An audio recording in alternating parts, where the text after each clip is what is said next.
Hey guys வணக்கம். Video click பண்ணதுக்கு நன்றி. ஸோ இந்த வீடியோவில் செம்ம டேஸ்டான எக் ஹக்கா நூடுல்ஸ் தான் எப்படி பண்ணுறது அப்படின்னு பார்க்க போகிறோம். ஸோ இந்த வீடியோ உங்களுக்கு கண்டிப்பாக ஹெல்ப்ஃபுல்லாக இருக்கும்னு நான் நம்புகிறேன். எந்த டிலேவுமே இல்லாமல் டைரெக்டாக வீடியோக்குள்ளே போயிடலாம். இந்த ரெசிபி பண்ணுறதுக்கான ஃபர்ஸ்ட் ஸ்டெப்பாக ஹக்கா நூடுல்ஸை பாயில் பண்ணி எடுத்துக்கலாம். ஆக்சுவலாக நம்ம எடுக்கிற நூடுல்ஸோட பேக்கெட்டுக்கு பின்னாடியே நூடுல்ஸை எவ்வளோ மினிட்ஸ் பாயில் பண்ணணும் அப்படின்னு கொடுத்துருப்பாங்க. இந்த ஹக்கா நூடுல்ஸ் பேக்கெட்டை 7 minutes பாயில் பண்ணால் போதும் அப்படின்னு போட்டிருந்தாங்க. நம்ம சேர்த்த தண்ணி நல்லா பாயில் ஆகி வர இந்த டைமில் நூடுல்ஸை உள்ளே சேர்த்துட்டு 7 minutesக்கு பாயில் பண்ணி எடுத்துக்கலாம். நூடுல்ஸை எப்போவுமே ரெண்டாக உடச்சி உள்ளே சேர்க்க வேணாம், அப்படியே சேர்த்துக்கோங்க. அப்போ தான் லென்த்தாக வரும். நம்ம சேர்த்த நூடுல்ஸ் இப்போ இந்த அளவுக்கு பாயில் ஆகிட்டுருக்கு. கரெக்டாக 7 minutesல ஸ்டவ்வை ஆஃப் பண்ணிவிட்டு நூடுல்ஸை தண்ணியெல்லாம் வடிகட்டி இன்னொரு பாத்திரத்தில் மாற்றி வச்சுக்கலாம். சுடுதண்ணியிலிருந்து வடிகட்டி வச்ச இந்த நூடுல்ஸை கொஞ்சமாக பச்சை தண்ணி விட்டு நல்லா அலசி வச்சுக்கலாம்.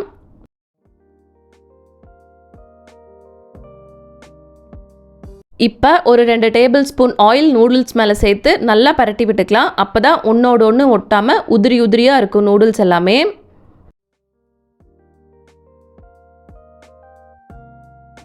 அடுத்த ஸ்டெப்பாக நம்ம முட்டை ரெடி பண்ணி வச்சிடலாம். அதுக்கு ஒரு கடாயில் 2 டேபிள் ஸ்பூன் ஆயில் நல்லா சூடானதுக்கப்புறமா நான் இந்த இடத்துல 4 முட்டையை உடச்சி ஊற்றி தேவையான அளவு உப்பு பெப்பரும் சேர்த்து நல்லா வறுத்தெடுத்துக்கலாம். இந்த இடத்துல 1/4 டேபிள் ஸ்பூன் உப்பு, அது போக 1/4 டேபிள் ஸ்பூன் பெப்பர் பொடி சேர்த்து முட்டையை நல்லா வறுத்தெடுத்துக்கணும்.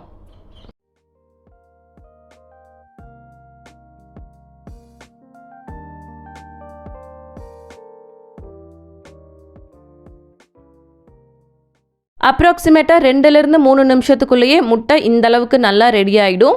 எக் ஹக்கா நூடுல்ஸ்க்கான எக்கு இப்போ ரெடி ஆகிடுச்சு. இப்போ நம்ம நூடுல்ஸ் செய்ய ஸ்டார்ட் பண்ணிடலாம். அதுக்கு ஒரு அகலமான கடாயில் 2 டேபிள் ஸ்பூன் ஆயில் நல்லா சூடானதுக்கப்புறமா 5 பல் பூண்டை இந்த மாதிரி நீளமாக வெட்டி வச்சுருக்கேன். அதையும் அந்த ஆயிலில் சேர்த்துட்டு 2 நிமிஷம் நல்லா பரட்டி விட்டுக்கலாம். பூண்டு ஓரளவுக்கு வணங்கினதுக்கப்புறமா ஒரு மீடியம் சைஸ் வெங்காயத்தை வெட்டி வச்சுருக்கேன். அதையும் உள்ளே சேர்த்துட்டு வெங்காயமும் பூண்டும் நல்லா கண்ணாடி மாதிரி ஆகிற அளவுக்கு குக் பண்ணி எடுத்துக்கலாம். நம்ம சேர்த்த வெங்காயமும் பூண்டும் இந்த அளவுக்கு நல்லா வணங்கினதுக்கப்புறமா நம்ம இதில் வெஜிடபிள்ஸ் எல்லாம் சேர்த்துக்கலாம். நான் இந்த இடத்துல 1 கப் கேரட், 1 கப் முட்டைக்கோஸ், அது போக 1 கப் பெல் பெப்பர் சேர்த்துருக்கேன். Yellow colour and red colour இது எல்லாத்தையுமே சேர்த்துட்டு ஒரு தடவை நல்லா மிக்ஸ் பண்ணி விட்டுக்கலாம்.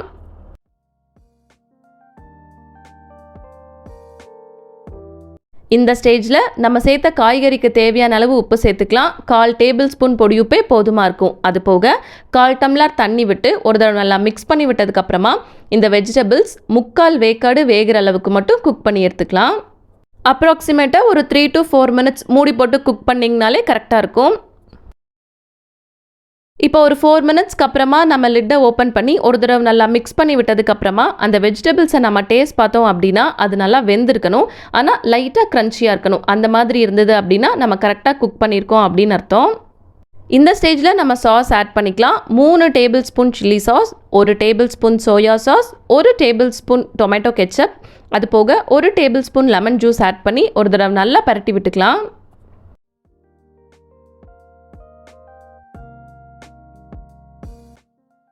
ஒரு நிமிஷத்துக்கு நம்ம சேர்த்த சாஸ் எல்லாத்தையுமே அந்த வெஜிடபிள்ஸோட நல்லா பரட்டி விட்டதுக்கப்புறமா வறுத்து வச்சுருந்தோள்ள முட்டை அதையும் உள்ளே சேர்த்து நல்லா மிக்ஸ் பண்ணி விட்டுறலாம்.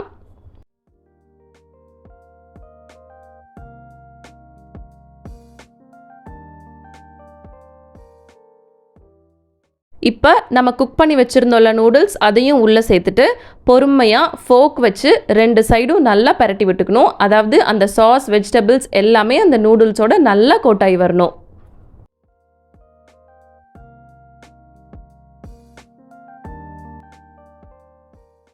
இப்போ நம்ம சேர்த்த வெஜிடபிள் சாஸ் எல்லாமே நூடுல்ஸோட நல்லா கோட் ஆயிடுச்சு. இந்த ஸ்டேஜில் நூடுல்ஸ்க்கு தேவையான அளவு உப்பு சேர்த்து நல்லா பரட்டி விடணும். நான் இந்த இடத்துல 1/2 டேபிள் ஸ்பூன் பொடி உப்பு தான் சேர்த்துருந்தேன். அதுவே போதுமாக இருந்துச்சு.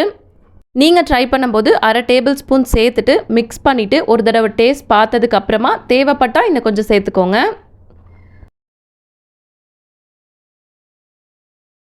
அவ்வளோதான், நம்மளோட எக் ஹக்கா நூடுல்ஸ் சூப்பராக ரெடி ஆகிடுச்சு. நீங்களும் இந்த ரெசிபியை வீட்டில் ட்ரை பண்ணி பார்த்துட்டு எப்படி இருந்துச்சுன்னு கமெண்ட்டில் சொல்லுங்கள். ஸோ இந்த வீடியோ உங்களுக்கு பிடிச்சிருக்குன்னு நான் நம்புகிறேன். இவ்வளோ நேரம் என் வீடியோ பொறுமையாக பார்த்த எல்லாத்துக்கும் ரொம்ப நன்றி.